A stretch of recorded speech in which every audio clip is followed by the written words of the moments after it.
Hello Greeley, here is your recap of the July 7th Greeley City Council meeting. It was a weird one. So first off, both the mayor and Mayor Pro Tem were out sick. Olson was nominated by Roth to chair the meeting. There were over 40 people who came to speak. This is one of the most full that I have ever seen the chambers. The vast majority of people came to speak about the proposal by Culture, Parks, and Rec to essentially eliminate our museums. There was also several comments made around the consent agenda item where former council member Brett Payton's law firm, where there was a resolution in order to allow a second work order up to $175,000 more.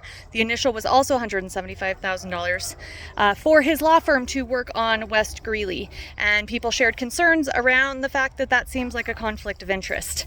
He just left council back in January, was a huge proponent of the West Greeley Project, and now is being paid by the city to his law firm to work on the West Greeley projects. Both items related to Civic Center campus were removed from the agenda entirely. There wasn't really an explanation on that. Two big things to note: that resolution for the work order for Payton's law firm was pulled by Councilmember Huddleston.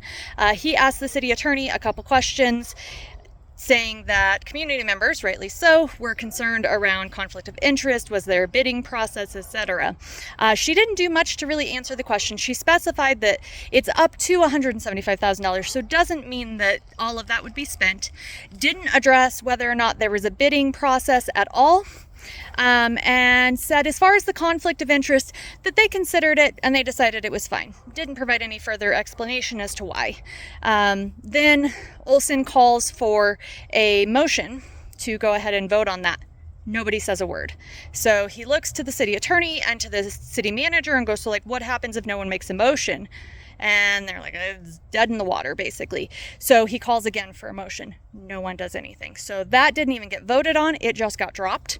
Then during the Culture, Parks, and Rec presentation, both Councilmember Huddleston and Councilmember DeBoutez had several questions for Diana, the head of Culture, Parks, and Rec.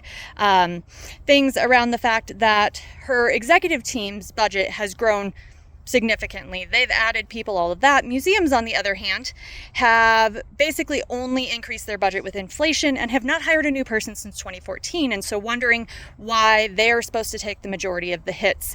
DeBoutez had asked as far as the weighted measures that they determined how much each department within the department would be cut, how those decisions were made, as it seems subjective, and the director acknowledged that that was the executive team who decided that. One community member had brought up a really interesting point to me during the meeting, was that the director spoke about the fact that museums don't make their revenue. Well, interestingly, at the beginning of the year, she made museum admission free. Seemed like a good thing at the beginning of the year, but we're going into a budget crisis. And so it has me wondering if making museums free was actually about this being the long-term goal anyways, because if they're not revenue generating at all, that makes it that much easier to cut them. So ultimately, DeBoutez called for another retreat for the budget, saying that City Council really was going to need some more time to make these decisions. The council basically told Diana Frick that she would have to come back with a new proposal. It wasn't going to work. You're not cutting museums. So that was actually really promising. I would really encourage you to watch that part of the meeting, especially around Councilmember Huddleston and DeBoutez's questions. The communications and engagement went through pretty much as it was. The other really big thing to note was they were discussing the potential of a ballot measure to raise sales tax in order to fund public safety and homelessness. They presented that basically no combination, either independently or together, was likely to pass with the voters, and so council ultimately told the city to quit pursuing that. So full breakdown is on my Facebook post. If you have any questions, let me know.